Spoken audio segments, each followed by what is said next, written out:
Mina Boudali. Merci, Madame la Présidente. Mon nom, c'est Mina Abdaoui, boursière autochtone du Haut-Commissariat des droits de l'homme. L'engagement du Maroc en matière de protection de la nature et la promotion de la transition énergétique dans le contexte des changements climatiques ne peut en aucun cas se faire au détriment des Anazirs et servir de prétexte pour les déposséder de leurs terres, territoires ancestrales et leurs ressources naturelles sans consentement libre, informé et préalable et sans respect de l'article 8 de la Convention sur la biodiversité.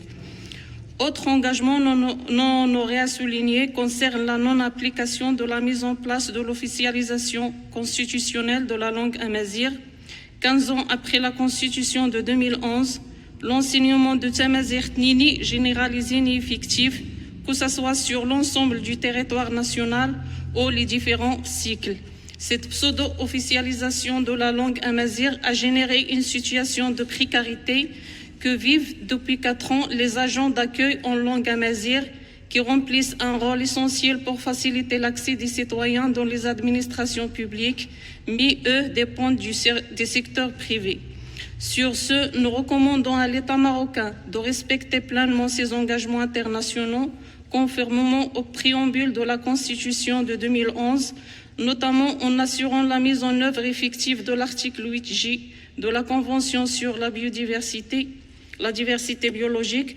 Nous l'appelons également à garantir l'application des articles 5 et 6 de la Constitution marocaine afin d'assurer l'officialisation effective de la langue amazigh, la reconnaissance de toutes les composantes de l'identité nationale et l'égalité entre les citoyens sans discrimination. Nous appelons les MEDPA à recommander au Maroc de procéder à la refonte des lois conformes à la Déclaration des Nations Unies sur les droits des peuples autochtones. Je vous remercie.